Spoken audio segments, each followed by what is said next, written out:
Thank you.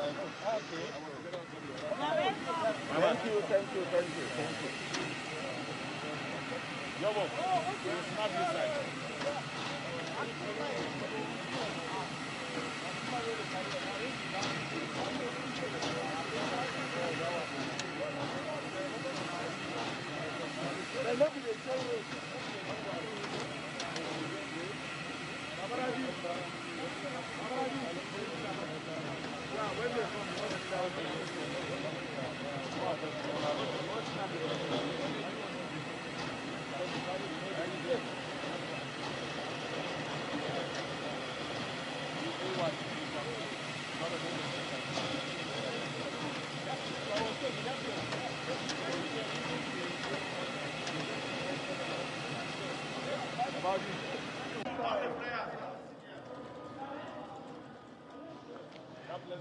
The eagle has finally landed. And I tell you, you're welcome to AFCON 2021, the 33rd edition of Africa's World Cup.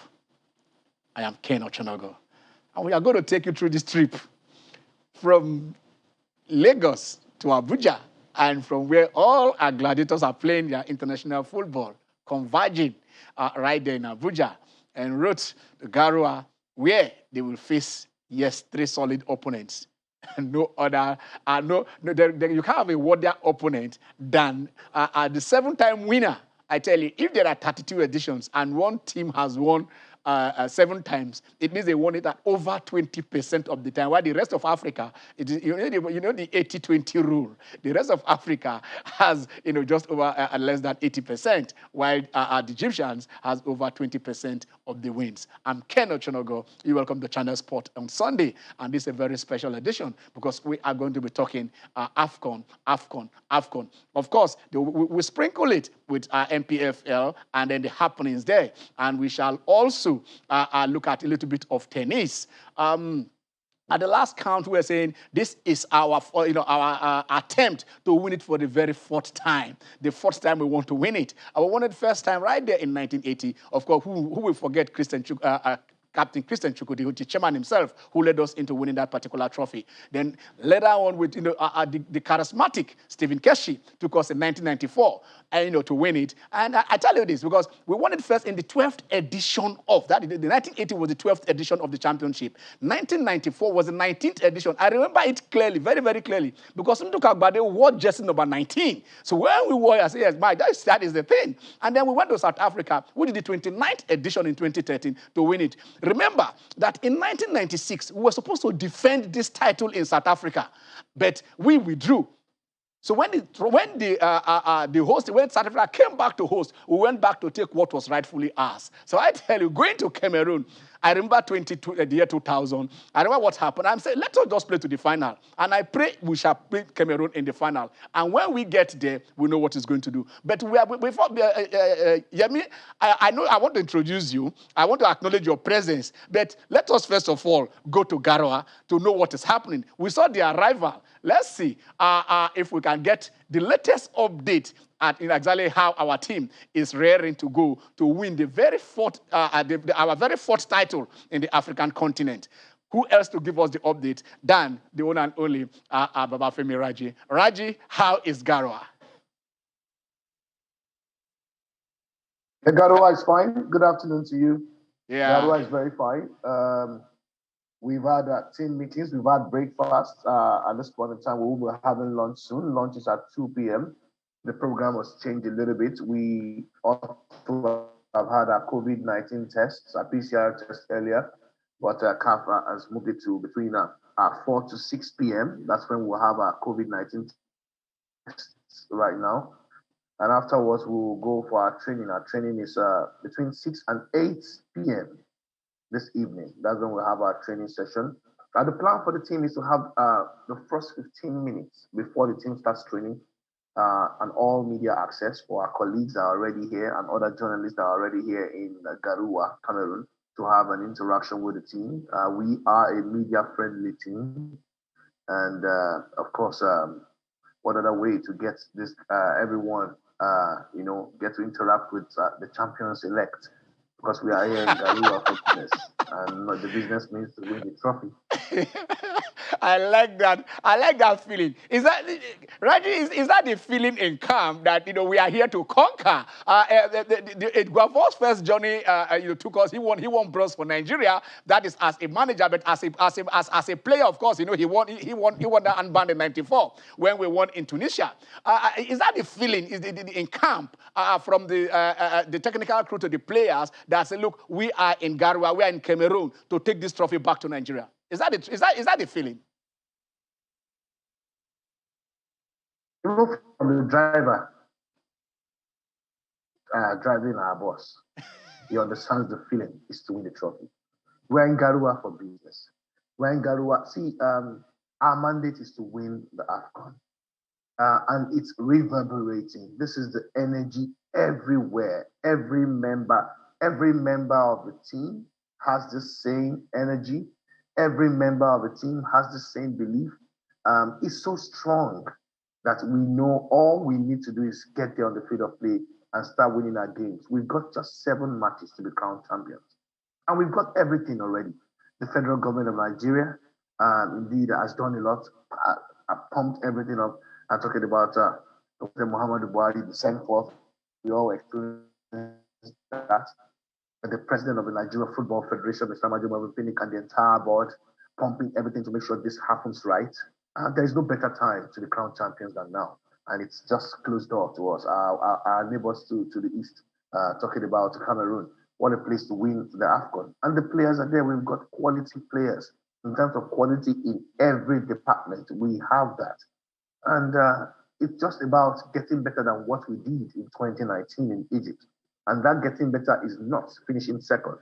That getting better is finishing top. We want to win the AFCON. We have the quality. The mental strength is there. We are all optimistic. More so, we have over 200 million Nigerians, plus the ones here in Cameroon, and of course our colleagues in the media. Which other way, which other location do we have to win the AFCON than here in Cameroon? Which other location? Okay, I like that because you say they came west. They crossed the border and they took it in 2000. Probably we also crossed the border and take it in 2022. But then let us know. You mentioned COVID, the COVID test, and how is the position? Have they taken anyone, or this is going to be the first time they want to take? Because the Burkinabes are already crying foul that a lot of their players have tested positive, and the way the rules are being done, of course, because of COVID, that is why the teams are having 18 instead of 23 players in camp to prosecute their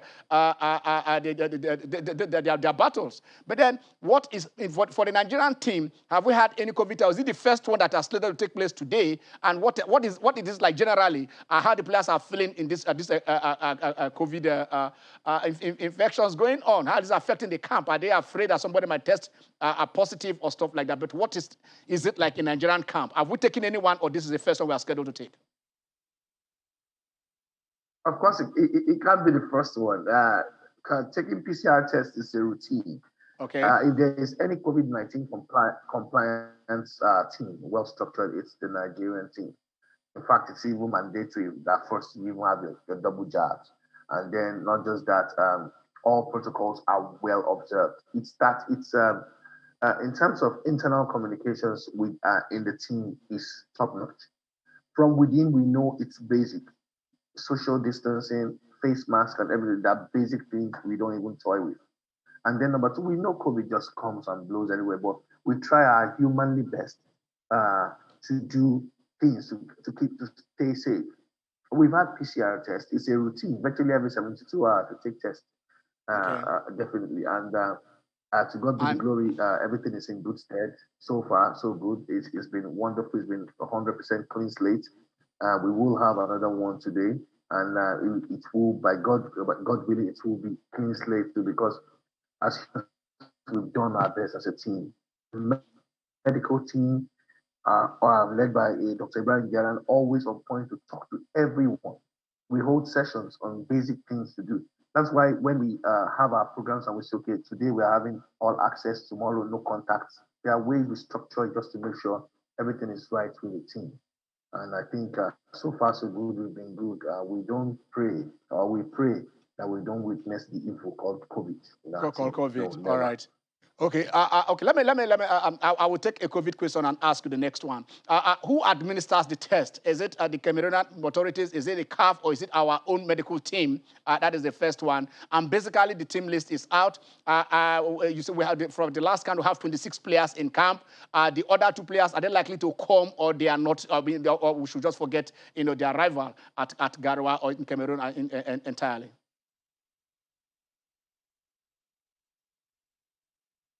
Of course, the earlier COVID tests were taken, of course, by external bodies, by the government. And on getting here, it's CAF. The one we're taking today will be CAF. Okay. Definitely, the medical Okay. personnel will be here. They told us the time we'll check so it's standard. And then for players, we've got 26 players in camp. Tyron Eboy touched base yesterday, arrived yesterday. We expect Jamilu Collins to be in town from today, and then he continues training with us. And we unfortunately we won't have Odio Judigalo. Although we don't know anything could still happen, but unfortunately, the truth is, as of now, we won't have Odion Judigalo. But the coach has moved on. The team has moved on. Odion spoke with us and told us he's with us. His mind is here. The same thing, not just Odion Judigalo. Even Leon Balogun put a call through. He's been talking to all the boys. Please do this for us. That would have been here, but for one reason or the other, we are not here. So the spirit is there everywhere. You understand? Even Victor Osimhen telling everyone, I know I should have been with you guys, but come on, guys, please do this for us. So it means, whereas some other teams have 28 players, like we do, we have more than 28 because the others that should have been here that are here with us in spirit. So that's the extra that we have already over every other opponent. So, and we are happy with that. And it's good. It goes to show the kind of love, the spirit of oneness in the team between the players, the officials, our administrators, the government. We're working together one force to achieve that goal of winning the AFCON. It's the start of the year. We want to bring joy early to Nigeria. We want 2022 to be very sweet. You understand? And we know one thing that makes it sweet for us is football. And one major brand is the Super Eagles of Nigeria. Okay, let me ask you finally. I remember this song by Sonny Okosun. He said, "From Cape Town to Cairo." The last time we won it, it was at Cape Town. We went to South Africa to win it. And this edition, we are starting from those who came from Cairo. We have played Egypt in our very first match. How is the team? I know, of course, it's a technical question, but the team we have been interacting with them. Would they have loved to first play Sudan, or maybe before coming to Sekifa, let us play Egypt, or say let us just or just say let us just all right? Are you back there? I think he's trying to say fix his gadget. Okay, I think you are there, Raji. Are they saying, look, would they have preferred playing the other opponent in our group first? Okay, let us play Sudan first before playing Egypt. Okay, let us play Egypt and get over with it, and then we can move on. You remember maybe at least this one is not about the first two qualifiers. The third place, the place team. Also, if you do well, you might also go through. So what is it like? I know it's a technical question, but have you had any interaction with them to get their opinion on this? As in, you mean in terms of how we want to play Egypt? Yeah, but I'm not playing Egypt first, or they would have preferred playing the other teams in the group first, apart from playing Egypt, instead of Egypt. No, it's good. It's amazing. The draw has pitched us against Egypt. It's fine. We respect every team. The Egypt we see today, we see the same Egyptian side. We pay them the same respect. We pay Sudan the same respect. We pay Guinea-Bissau. Yeah. So it doesn't matter who we take on first. Even if Brazil was an African country, we don't mind playing Brazil first. It's about playing. Iron sharpeneth iron. Iron, yeah. And even gold goes through fire before it becomes gold. And that is what we are ready to do right now. We want to go straight for the head. Once you go for the head, you send early signal to everyone. to let early signal. Thank you, Raji. I know before next week Sunday we'll still come to you, and I hope that we'll be singing and beautiful songs. Because we'll have played our first and second matches already. Before that, we are playing Tuesday. Our first match is Tuesday. It's on Tuesday. It's on Tuesday, and then 4 days later will be the second match. So I mean, we'll have played in that match. Yeah. Thank you very much, Raji. It's a pleasure hearing from you. And Nigerians, at least they have their updates in what's happening in camp. Thank you very much. Yeah, you're welcome. Yeah. I like Babafemi's Raji's optimism. Yeah. And I don't expect anything less. Your opener was fantastic, exhilarating. 33rd edition of the AFCON. Don't forget that this was meant to happen last year. But because of the pandemic, it's not happening this year. Yes, a couple of top players would be missing the AFCON, but that is not taking away the shine from this particular competition. 33rd edition, Egypt being the country that have had the most wins with 7 wins. Yes. From like you said, putting it in perspective and in percentage, they've won in more than 20%. More than 20%. Exactly. Of time. And as fate will now have it, Nigeria, the Super Eagles of Nigeria will be playing against the Pharaohs of Egypt first. Yes. And you know what first match, what it means to any particular team, how it can either boost your ego or damage your psyche. Exactly. So a lot of Nigerians are already predicting, Nigeria Mo Salah will tell us apart. And going by the form of the Pharaohs of Egypt, yes, you would say, Nigeria they should write Nigeria, but this is the kind of time where you see Nigeria rising up to the occasion. But yes, whether that will happen, that remains to be seen. But we are sure going to be having 3 weeks of good football coming from the African continent, and the focus of the entire world will be on the African continent. And we're hoping that at least the Super Eagles will make us proud, and they would give us something to cheer about, starting the year on a very good note. 2022. Okay. It kicks off like we said, and then Cameroon as host nation, they will take on, let us see if we can see the fixtures, they will take on the Burkina Faso. Remember, like we have history with these two teams who have played in the finals. We played Cameroon 3 times in the finals, we lost 3 times. We played Burkina Faso once in the final, and we're beating them. So that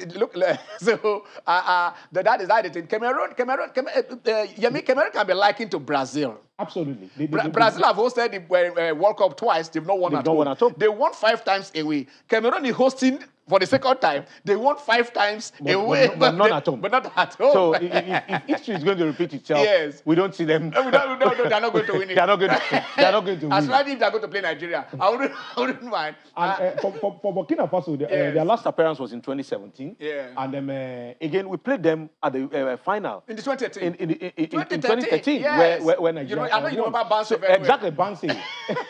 Pistorius, I can remember one of their exactly very quality side, and we are expecting a very exciting opener, because this is the match that will set the tone for the AFCON. The host country will want to do everything, get their fans behind them to actually get a win. But whichever way it goes, we're sure that it will be good football for African continent. Yes, like I said, the host nation, and they have been led by an icon, 4 times African Footballer of the Year. I mean, the guy has been there he almost won the World Footballer of the Year, won the Champions, scored in 2 Champions League finals. I mean, when you can count, I don't mean that back-to-back Champions League finals he scored for for two different teams, from Barcelona and from Inter Milan, 2000 and 2010. I remember scoring against one of them was against Manchester United, so you won't forget that. You won't forget that in a hurry. You won't forget that in a hurry. And then he's now the Fecafoot president. He is the top scorer in AFCON. So a lot of need to be said about that. But then, okay, I think we still have a little bit of time. So let's see if we can look up, because the MPFL matches that took place last, okay, okay, they say we should see we don't have enough time now. We should want to go on a very short break. And then when we come back, we shall talk MPFL, talk the controversies, and see what are the solution to our footballing challenges. Stay with us.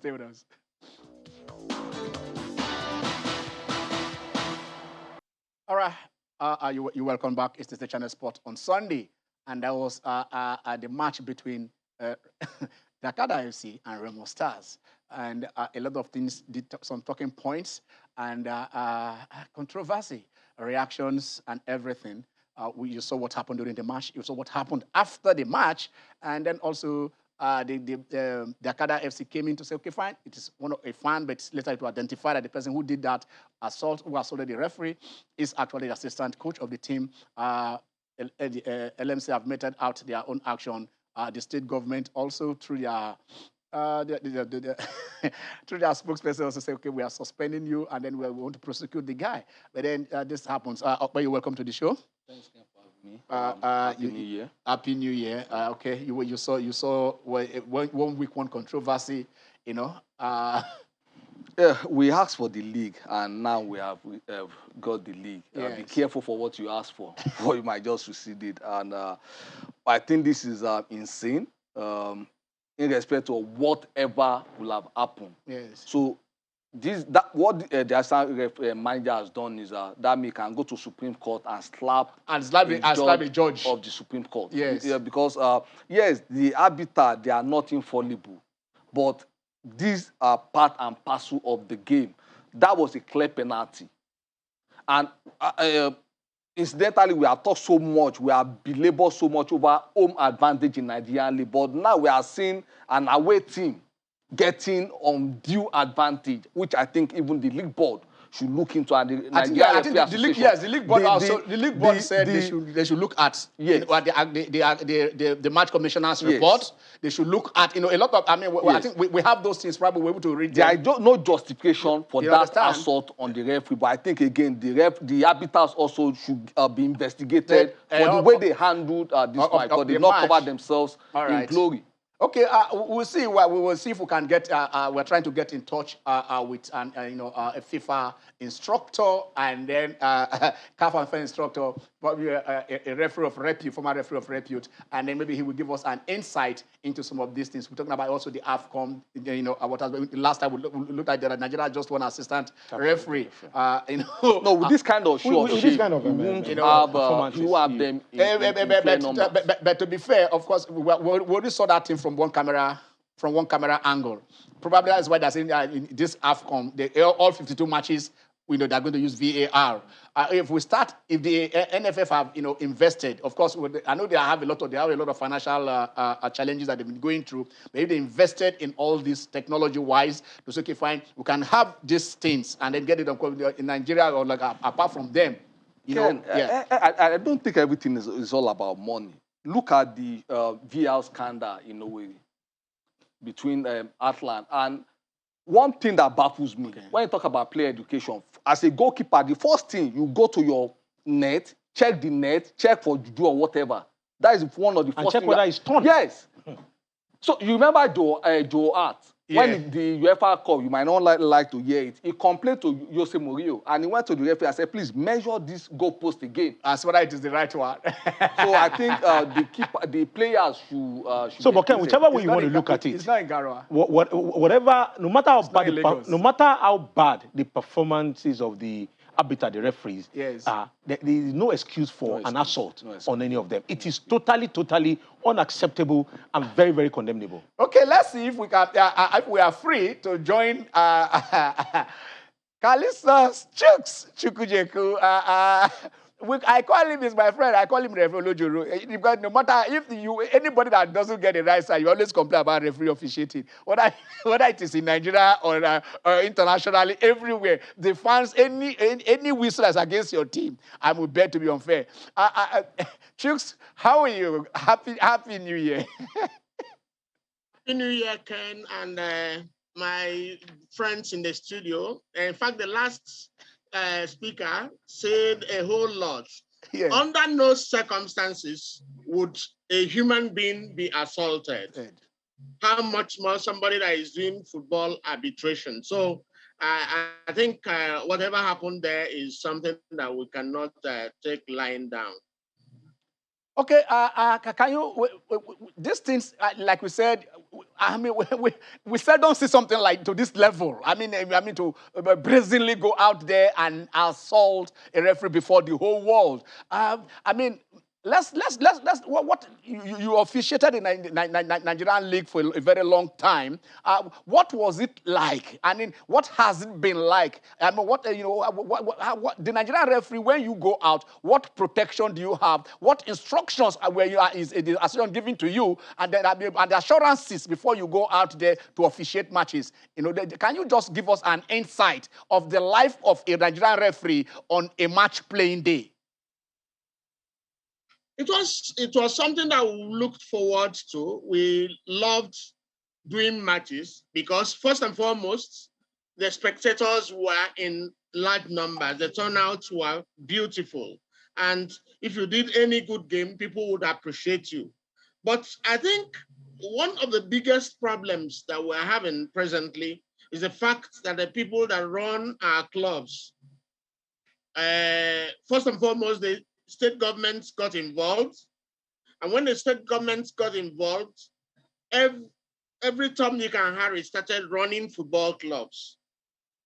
And what they do mostly is to try and get results, because however they get the results, their paymasters will now see them as doing the correct thing. So when we started having so many state governments coming to pick up clubs, it became very difficult for referees to operate because the pressure has always been on them, because the people that run these clubs basically are not football people. They are politicians that are brought into this work. But let me tell you that our referees are not operating under the best of circumstances right now. Our referees are operating terribly under very hard. In those days, I would take pleasure to go to Ibadan, for instance. I had been appointed to do a 3SC versus stationary stores game. And when I was going, I was full of expectations. And when I got there, I met what I wanted. And when the atmosphere is charged, as a performer, your performance goes better. These days, you are not too sure of what you're getting because the people that are running it. Imagine a trained coach in this age and time, no matter what level he is, going to slap a referee. Trained coach. It speaks volumes. Okay, the Nigerian Referees Association and stuff now, do you have interactions with the players and the coaches to educate them on what they are supposed to do, the do's and the don'ts? Do you have such sessions with them before the league, during the league, at any point in time? Do you have such sessions with them? Now I put this squarely at the doorstep of the league management company, because I have personally written a number of times to ask that we send instructors. We have CAF and FIFA instructors in Nigeria. Send these instructors to the different teams. Bring them together to the center. Let's talk to all of them and educate. What we've been having is people from different clubs invite you. For instance, before the beginning of the season, Remo Stars invited me. Kwara United invited me. But it's not like that. In the Nations Cup now, as soon as any team arrives, there are instructors of the referee board of CAF that will go to the teams. They call it team arrival meeting. There, they are told what the nature and the thinking of the referees for the tournament would be. When we prepare referees for the season, we expected, the correct expectation is that the league management company should make it possible that instructors go to tell these teams that, oh, this is what you expect, this is what you expect. For instance, this year, the changes in the handball interpretation of the laws of the game are massive. People needed to see those changes and see where the referees are coming from. But nobody is given any platform to the referee instructors. We instruct referees, the referees know the correct thing to do, but then the players are not knowledgeable about it.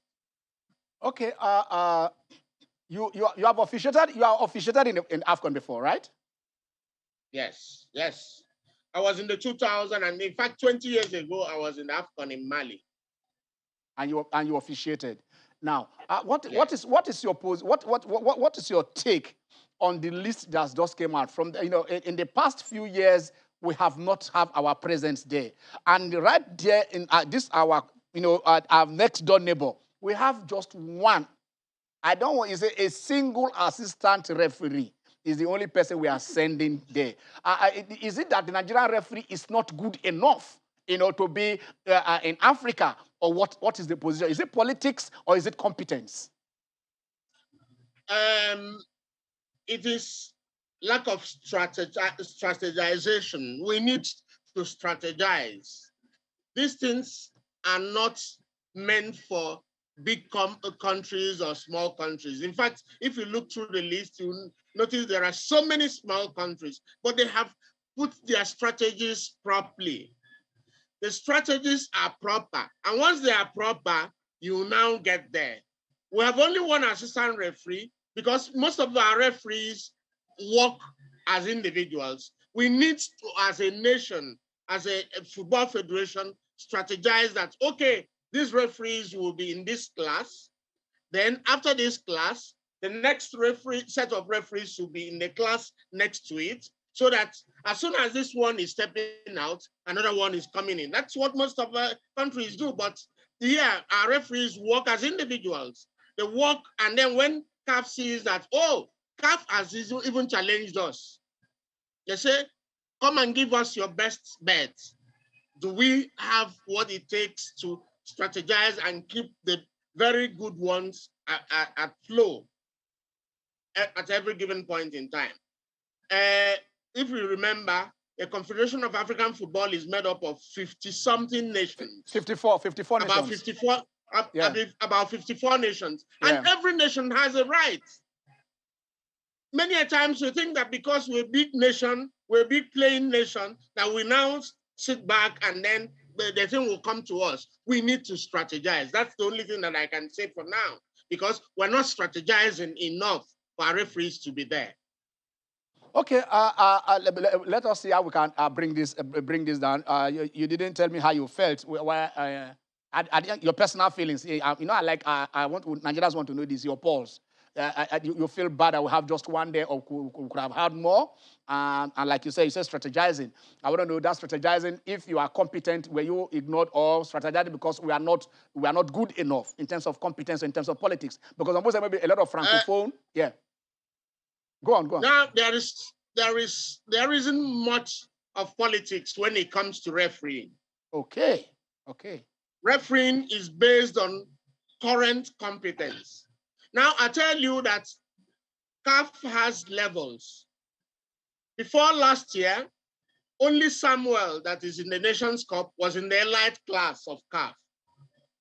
Okay. Now, sometime last year, CAF saw a few more competent individuals from our climb and said, okay, we're bringing you to the elite class, but do know that you have to work and work and work. Nigerian Federation help these people to work. Now, we've started doing something with those guys. We hope that they remain afloat, and we hope that they remain consistent, because that's another thing. If you are given the opportunity and you do not utilize it, of course, there are people on the corridors that would grab it. So I have one or two more, apart from Samuel, that is in the elite class now, but they're in the elite class B, because they are not in this class of the Nations Cup referees. So what we'll do is, let's keep working with those ones and see how, before the next Nations Cup, whether we'll bring them to the elite class A. It's only after they belong to the elite class A that you can now start thinking of politics. But the truth is this: in Africa now, the board of the referee committee is made up of experts.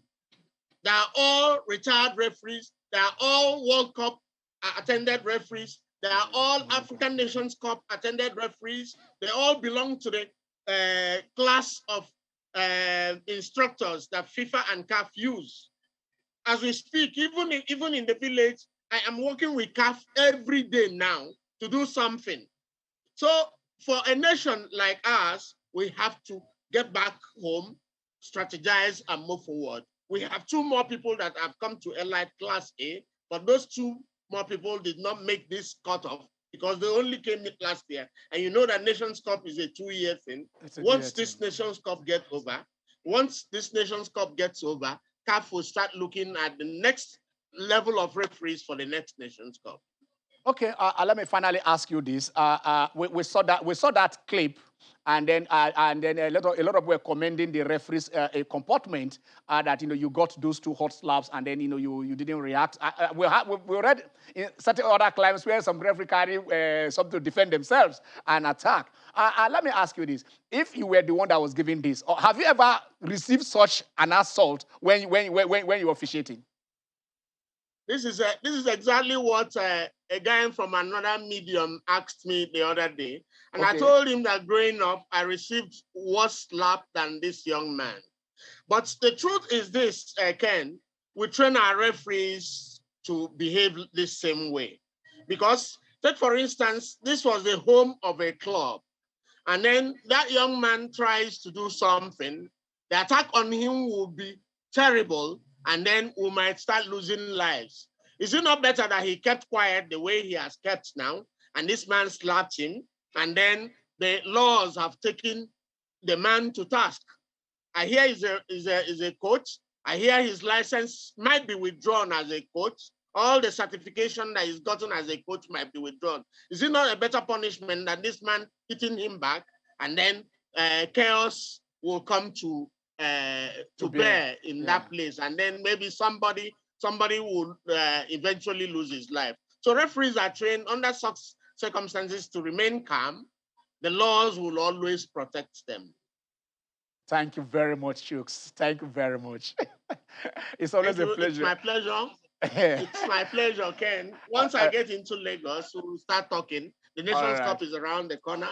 We'll have a whole lot to do. Thank you very much. Thank you very much, Chooks. Thank you. Gentlemen, you had it. He also had you. Yeah, absolutely. One of them, the best that has actually officiated the game. When we talk about the league in Nigeria, he's been to AFCON, he's seen it all.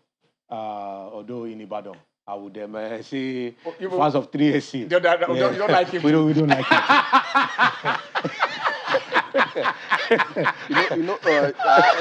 I don't think there is any club that slap their coaches more than 3SC. The fans. Even slapping their own coach. Yes. Not even yes. Not the opposition, not but the even their referees. Okay, that's anecdotal. Anyway, we let it slide. No. You see, football is a game of passion. But under whatever situation or circumstances, you should be able to put your emotion in check. Yes. And that is, and I love what he said. The law is catching up, exactly, taking its hold on this particular coach. Because what are you going to be telling your players if you as a coach, if you are behaving in this manner? What will he tell his children? Exactly. If your children watch this online, Daddy, look at you. Daddy, look at you. Look at you slapping somebody. Ken, I used to have a player. He led Tornadoes to their 1996 second division title, Kenneth Polinos. And this guy was so good as a striker. But every time he's always act down. One day I told him, Ken, is it that you are never annoyed? He said, no, that what he waits for is a referee whistle. And I can never forget that statement in 96. Yes. That he will never get provoked, but the referee is there to do his job. So I think we should put our emotions on that check. Put our emotions on that check. All right, I'm being told that we can start taking calls. The AFCON has started, and then the league, what should we do? What should we do if we want to, put our league up there? But Dakar did put out a statement. They put out a statement.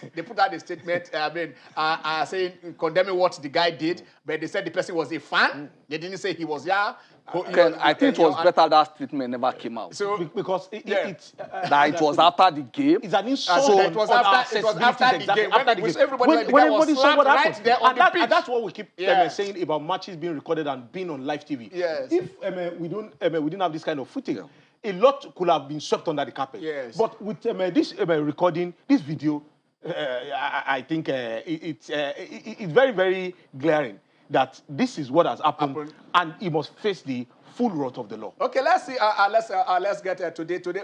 Since we are in the league, let's see. I need some matches to be played today in the MPFL. If we have them, those fixtures, we can have them and see how they are. Because as it stands, Remo, by picking that point there, I think they also played the draw later on. They are still at the top. They just came in. These are the results for yesterday. Yesterday it was Niger Tornadoes taking on Rivers United, and I think by virtue of this, Rivers United should be topping the league now. A vital away draw. Yes, but these are the fixtures. So Dakar back home taking on Nasarawa United. So likely to be playing Benin. Yes, they've been banished. They've been banished for the next 3 matches to start with. The LMC have banished them to Benin because that is in their geopolitical zone. So they'll be playing home, and then pending, they will watch their action and see they can return to play home. Shooting Stars will be traveling to Aba to face the elephant, the Aba elephant. That's talking about the Yimba. And Atlant will be in Owerri, hosting the Wiki Tourists of Bochi, while Katsina United will play host to Gombe United. Okay.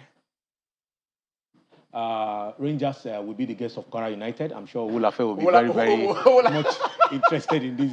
He's told us they brought in goalkeepers from abroad. They have massive recruitment. It's the result on the pitch that matters. Okay. Lobby Stars will be Makurdi to host Aqua United, while the Prayer Warriors, MFM, will play host to Abia Warriors. All right. So those are the teams, and then let us see the standing. If it is the latest standing after the.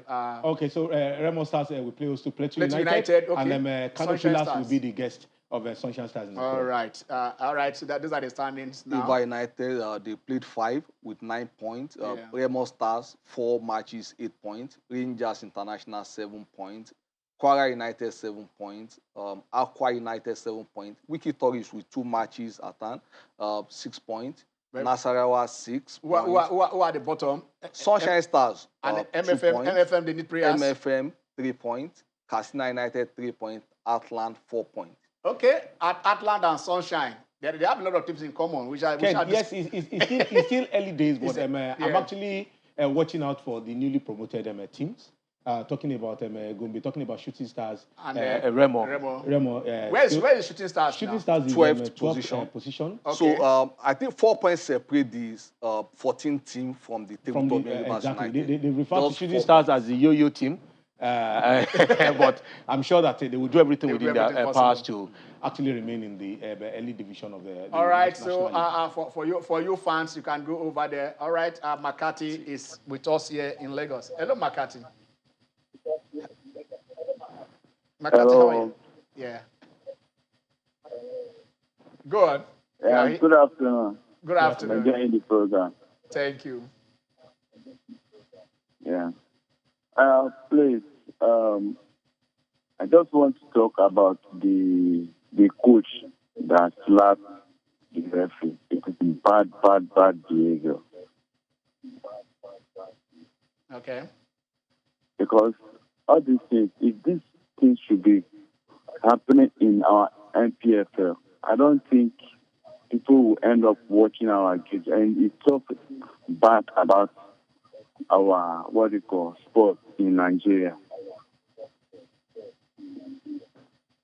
What I'm pleading for the NFL to go, the coach should not be left scot-free. He should face the law. Yeah. Thank you. All right. You didn't say anything about AFCON? Makati? Yeah. I think today is the day the AFCON is going to... 5 p.m. 5 p.m. today. 5 p.m. Cameroon, Burkina Faso. I wish they come to Nigeria. I'll be very happy. Okay. Yeah. All right. Thank you, Makati. That is our wish. Okay. We want to go on a very short break. When we come back, it will be the home run. So you stay with us.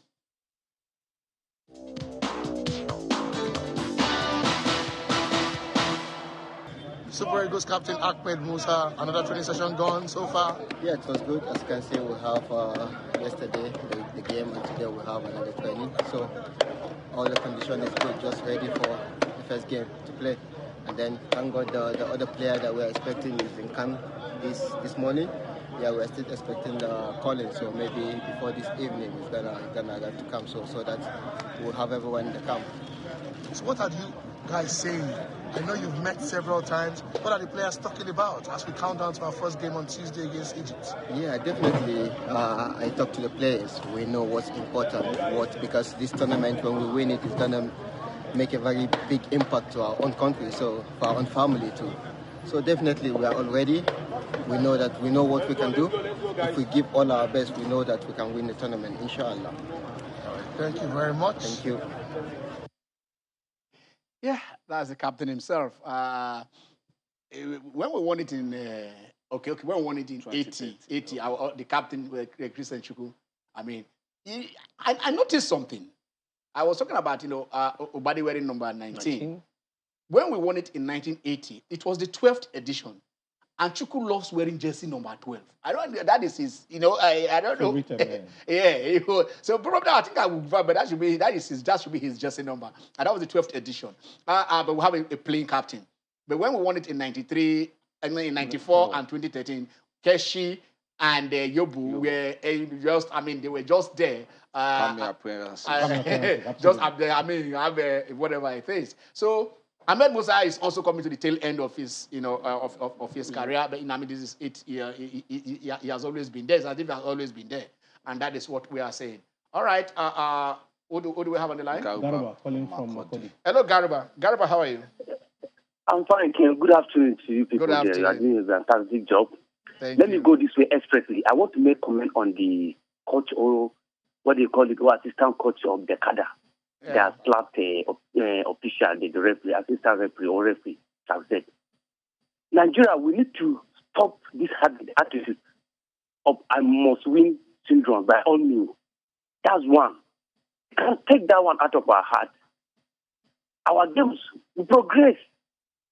And we are sending bad image to the international community. See what we are doing. What it will take you, which pleasure you will drive to bully someone. And if you watch that video clip carefully, you see the coach, he's the one that started it. He's pointing finger on the referee. That won't make his assistant come over there. Exactly. So you examine that video very carefully. Yes, Watch it very well. He was pointing finger on the official. That's what makes his assistant come over there and start slapping that guy. I'm telling you, it's like he's using abusive language on that referee. Let's be careful there. Because I think the coach did not go there, that assistant will not have the empathy to go there. That's fact. And what I want the NLC to do is that anything either is found, or the coaching crew, or the players eventually do anything to officiating crew, they should ban them for the whole season, or demote them. That's the best option. If not like that, all this nonsense will not stop. Have a nice day over there. Okay, thank you very much, Garba. I think the coach, Sunday Tefi, I think that is his coach. The name of the coach has actually the MPFL. They've expelled him. He's no longer going to coach any team. Yeah. There's nothing wrong in the coach approaching the referee. We see coaches all over. Like I said, football is a game of passion. Where we've seen a club, you see Mourinho, even Alex Ferguson. But it comes with a price. Exactly. It comes with a price. Yes. On the referee comes with a fine. Comes with a price, but they do walk up to the referee and say your grievances. Exactly, lay out their grievances, but not never physically assaulting the referee like the assistant coach did. So that's condemnable in any climate. Okay, but that is why we asked, because we said the referees should have the policemen to protect them. But this one, the guy has not even. I know the police book can. Of course, after the final was, I think the police book can also. No, it's actually the job of the steward of the match. Exactly, but do we have? them? Do we have them? And Ken, I'm really keen to see your guys on the line. I'm really keen to see the report of the match commissioner. Match commissioner. Yeah. Okay, you see that. Oh, how are you? Hello. You see, many times you make me my credit always.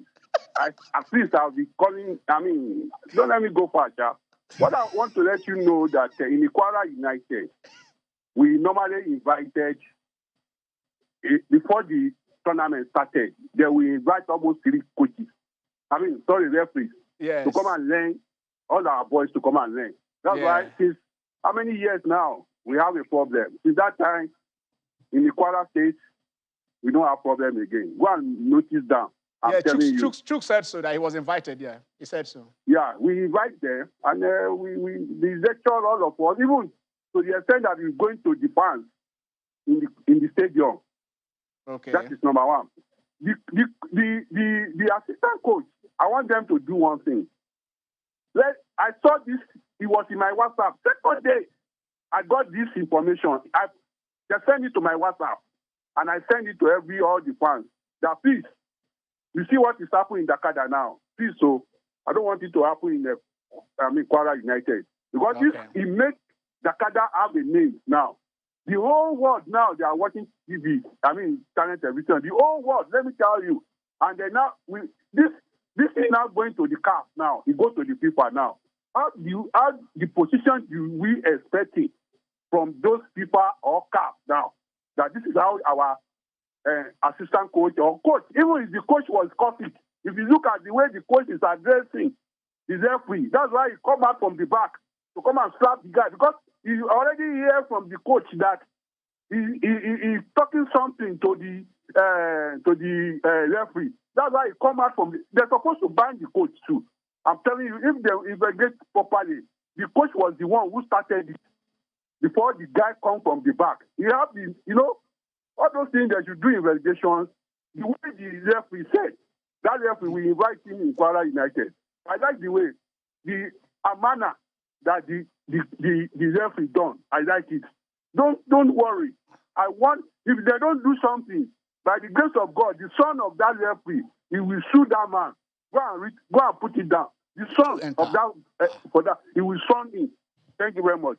All right, but watching at the tape now, I can see even the coach reprimanding the assistant coach after he has I think the coach, what he just did was he was not pleased with the officiating. Yes. He went to he was even addressing the referee, not the assistant referee. Look at him talking. Yes, look at him reprimanding the assistant. Look at him reprimanding him. Your leader is talking, so what else? You can see him reprimanding the assistant instantly. I think we've seen that from the coach. That I think I was trying to watch it. This is. It's all right. Thank you, Owo. And like I said, Chooks did say so.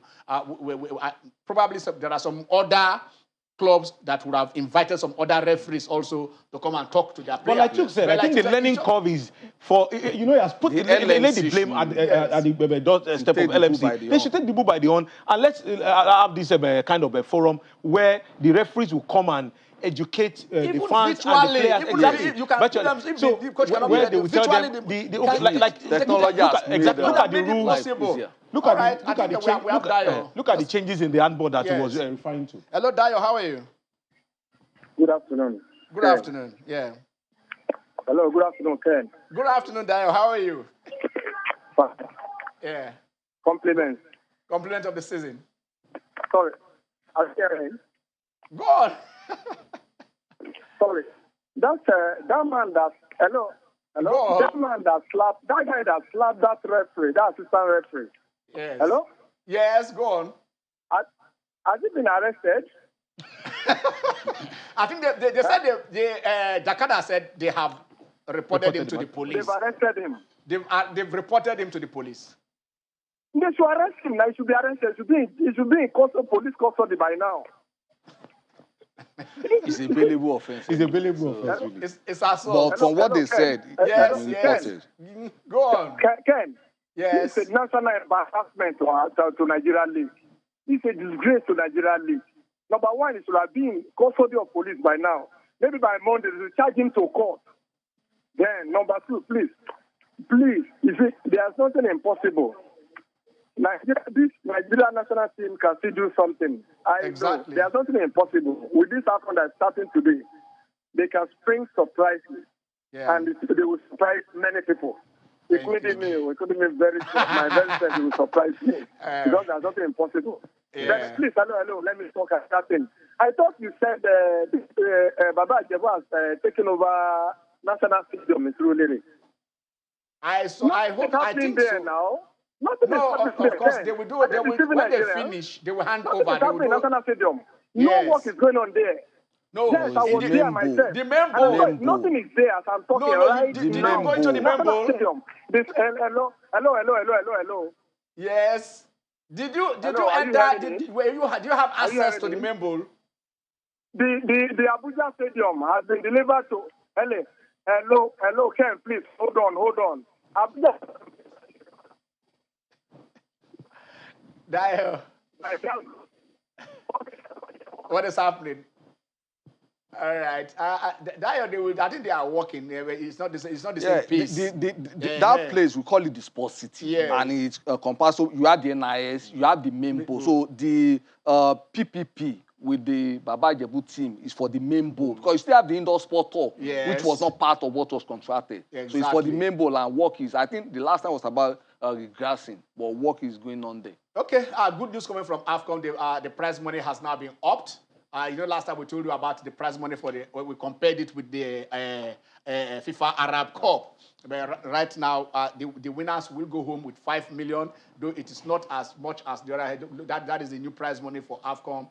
Winners will go home with $5 million. The runners-up with $2.75 million. All semi-finalists. So if you get to the semi-final, the two teams that won't progress to the final will pick up 2.2 million. While the quarter-finalists, those who did get to the semi-final, the 4 teams, will pick up that 1.175. Right. There is a flat sum. I think I'm not too sure of that. But it was in 325,000 also euros for as participation fee.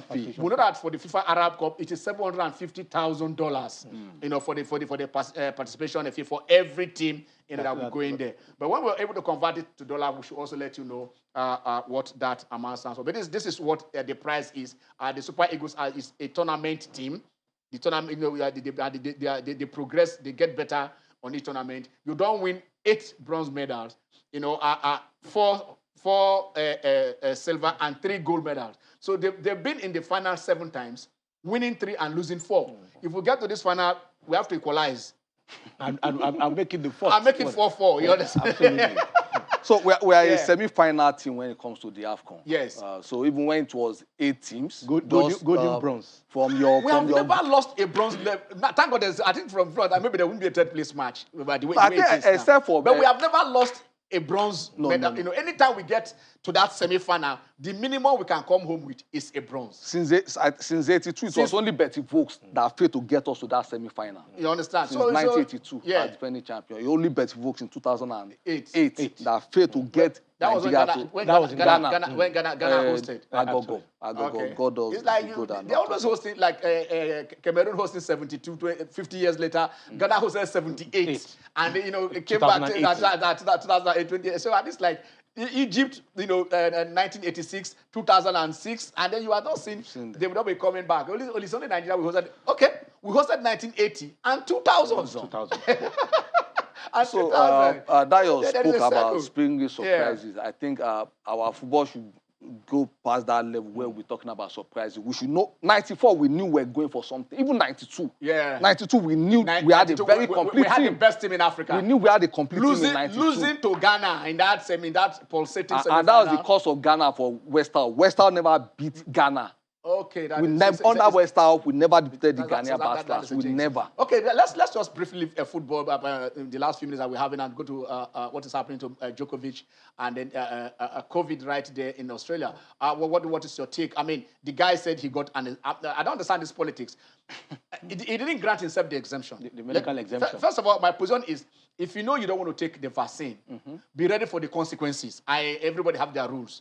But then the Victoria State and the Australian government, I mean, how did the tournament, what document did Djokovic submit to make them grant him the exemption that now the government is now revoking? There are 2 things here. One, what the exemption gotten by fraudulent misrepresentation of facts. Yeah, exactly. Secondly, yes, if you have the exemption, the visa you got, was it based on exemption, vaccine exemption? So those were the 2 issues. And for the man, instead of to be ruling the court, he's now running from court to court.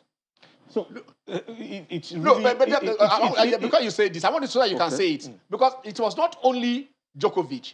the other lady has even already using the same exemption to play a tournament.